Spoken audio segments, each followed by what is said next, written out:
Welcome to the biology classes. Today we have to discuss about the membranous organelles present in the cell. First of all, we are going to discuss about few organelles that are coordinated in their action, in their function, and together they are known as endomembrane system. This endomembrane system of the cell includes endoplasmic reticulum, Golgi complex, lysosome and vacuoles. All their functions are coordinated with each other. That's why these together form the endomembrane system. Other organelles like mitochondria, chloroplast, these are not coordinated with these organelles. That's why we will study them separately. So let us begin with endoplasmic reticulum. Reticulum means a network. So under the electron microscope, if we watch a eukaryotic cell, then we will find that tubular structures are scattered throughout the cytoplasm, forming a network. These structures are called as endoplasmic reticulum. The entire cytoplasm is divided into two distinct compartments because of the endoplasmic reticulum. The part inside the endoplasmic reticulum is called as luminal, and the part that is surrounding the endoplasmic reticulum is called as extraluminal compartment.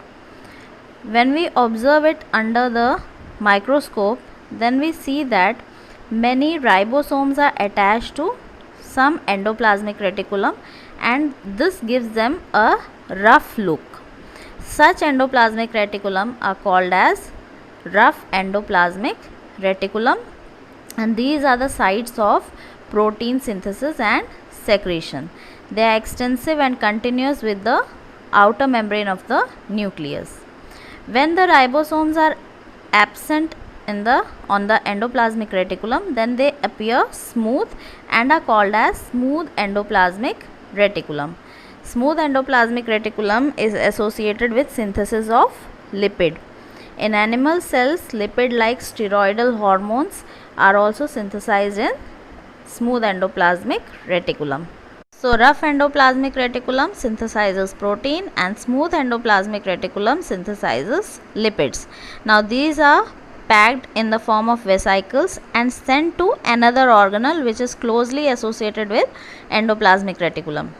This is the Golgi complex. This is also near the nucleus, and it also forms a network like structure, reticular structure.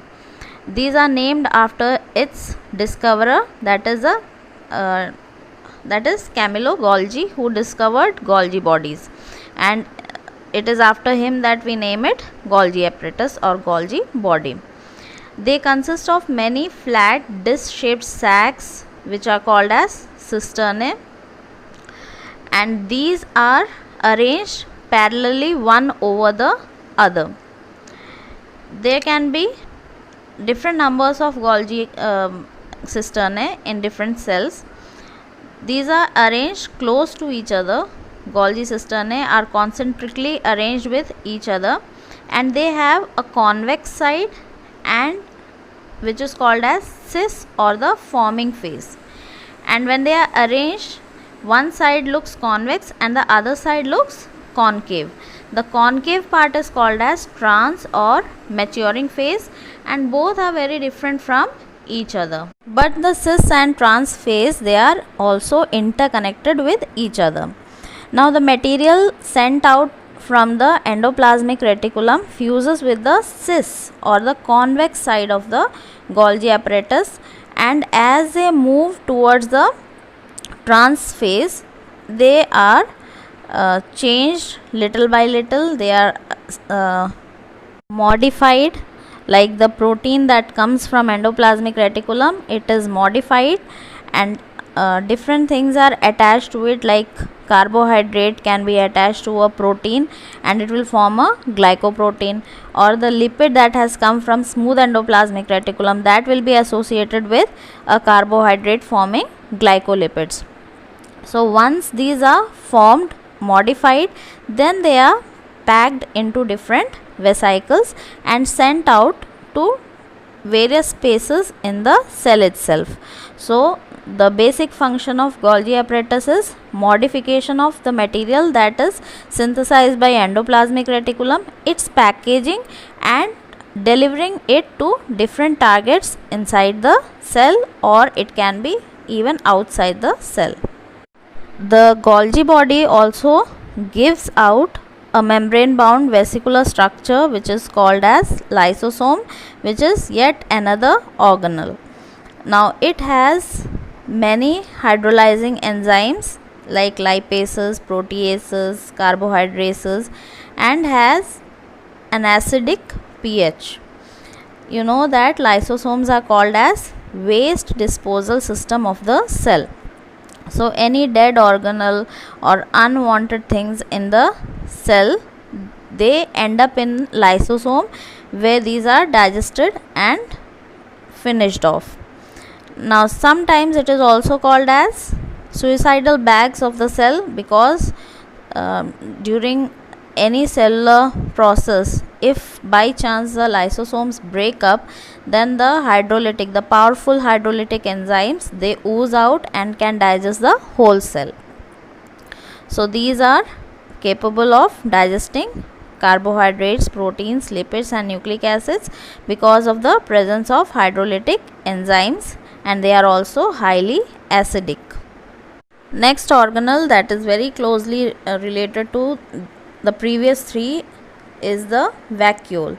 Now vacuole has a single membrane which is called as tonoplast, and it occupies most of the space in the plant cell.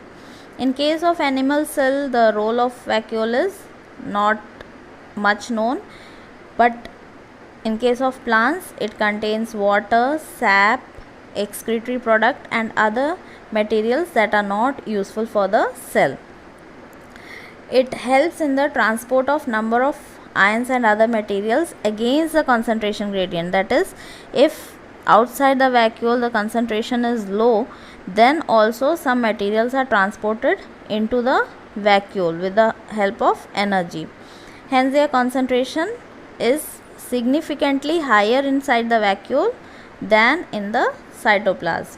They have a major role in balancing of the salt and water ratio in the cytoplasm as well as inside the vacuole. The large central vacuole present in mature plant cells is called as sap vacuole. Now it has many functions. It controls the cell turgidity, that is the amount of water taken inside the cell and how the cell swells because of the presence of water, that is controlled by the vacuole.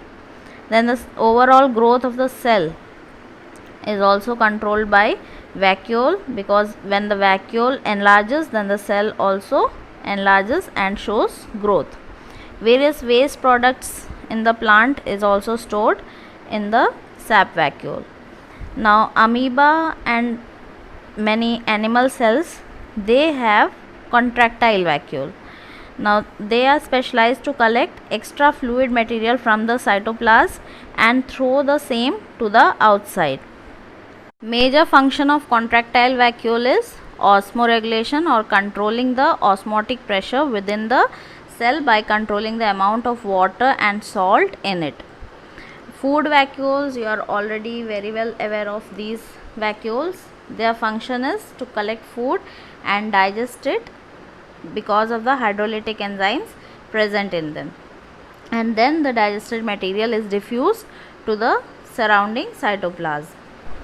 The next organelle that we have to deal with is ribosome. Ribosomes are non-membranous, that is, they don't have any membrane over it. They are just composed of RNA, that is ribonucleic acid, and proteins.